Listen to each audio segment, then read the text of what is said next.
And we're back live in the Viewpoint studio here, high on the hill on Lazy Row.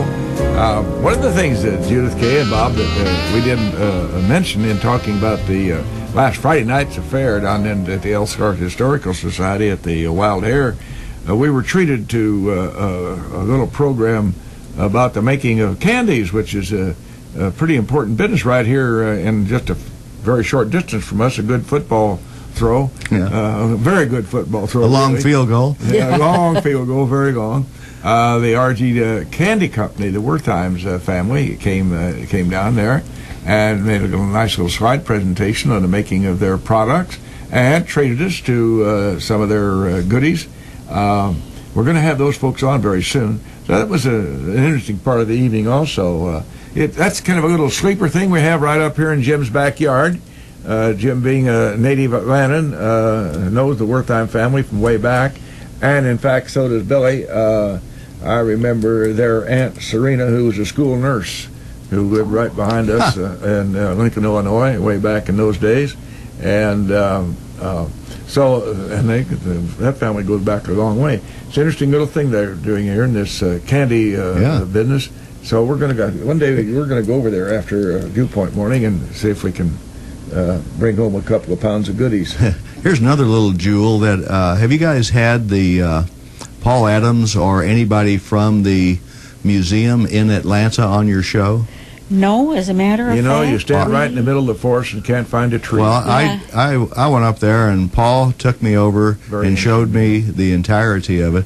It is a knockout. You go in the Palms Cafe area, and they have a lovely cafe there with a Route 66 theme. Yeah, we had Billy Thomas in here.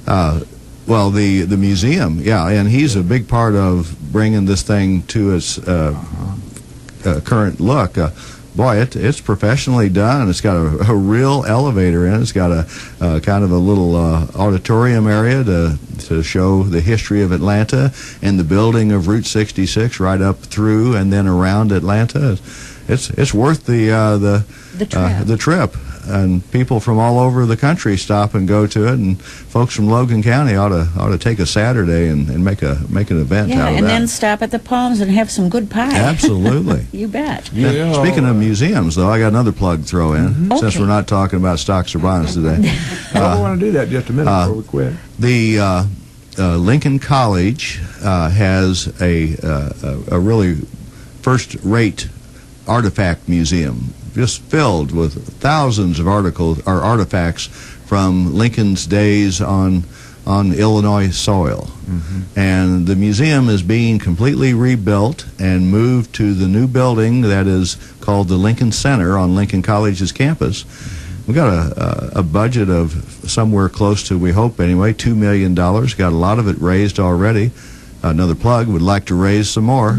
But we've organized a Friends of the Museum group that's going to be headed by Chuck Fricke and Rick Ham. We'll start the ball rolling probably in January. And Chuck is very excited, as is Rick, about actually when the Smithsonian is bringing an exhibit in 2012 for show in the new museum. Well, we need volunteers to help us unload the trucks, make sure that the exhibits are where they're supposed to be. Kind of a hands-on, labor-intensive, let's be really part of the museum type group. The rest of the board of Lincoln College is scattered all over the country, so they don't have a chance to be as hands-on. So we need a local. So Rick and Chuck will be looking for some special volunteers to become involved in that Friends of the Board group. And like all volunteers, as I said at the onset of this, they'll be reaching out to people that have ability to make donations, and it'll be another important part of this region. The theme of the new museum will be Lincoln in Illinois, and it's being developed by a group called the Taylor Group over in Champaign. They have the design skills and the ability to actually build out the interior of the museum. A guy named Dan Weinberg, who owns the Abe Lincoln bookstore in Chicago, is living daily with the toil and sweat that it takes to come up with the theme. And then our own curator, Ron Keller, and his new assistant, I can't remember her last name, Bill. First name is Ange, lovely young student, now assistant curator from Springfield. Yeah, we're glad to have her aboard too. She had big shoes to fill. She did. And by God, she stepped right into those shoes and filled them with something to spare. So anyway, there's going to be lots of stuff going on if you're a history type buff in Logan County. And you can't not be in Logan County. Why not? Well, you know, that's an interesting observation, Judith. Bob Neal didn't grow up here. He's a Missouri boy. And if you walk into Bob's office at Edward D. Jones, they're just down the street from the Lincoln Theater, you look on the right wall there, and Bob has a series of pictures depicting various scenes in Logan County and Lincoln down through the years. And Bob has gotten himself involved in the history of our area, and I think that's pretty unique for somebody who comes into the community from outside, doesn't have any ties at all or no knowledge of the history.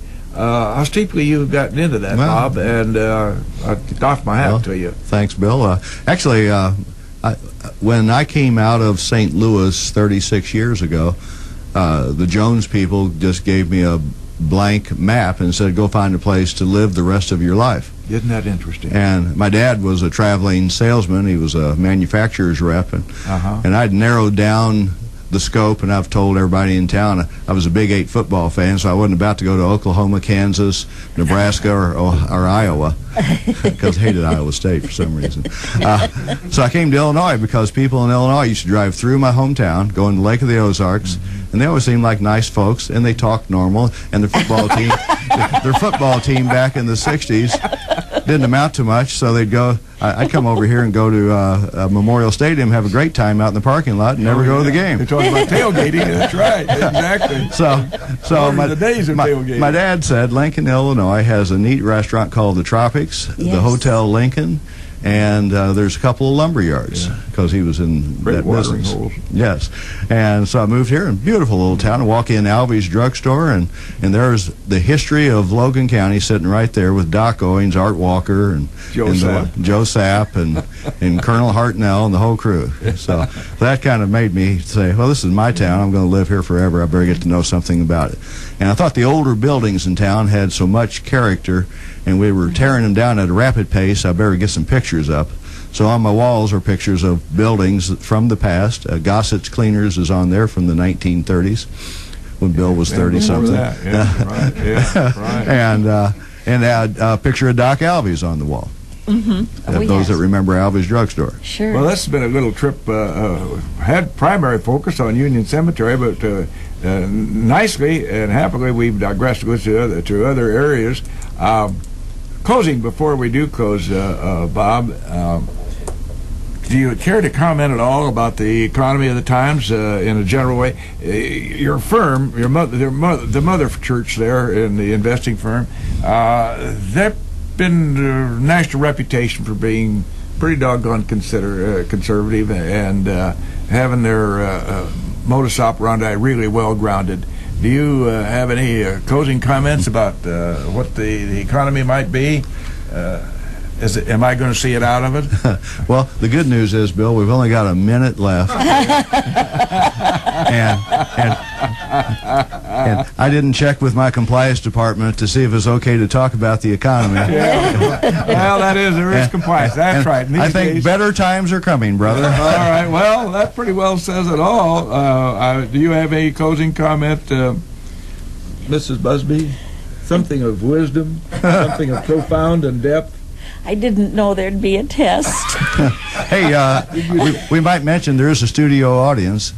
Mr. Ash is here and guiding us all through the technical parts of a high-end radio studio, and he provides laugh track for the... Yeah, he does.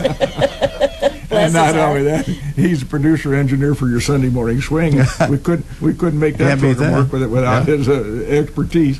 Well, we appreciate very much you spending your time with us, Bob. This is a day of crunch for you. We all, some of us, the college family. Want to make our appearances for our dear friend Waldo Bertoni, who will be sorely missed, and a classic example, Bob, of you don't have to be an officer to be a gentleman. But in his case, he was. He just really, truly was.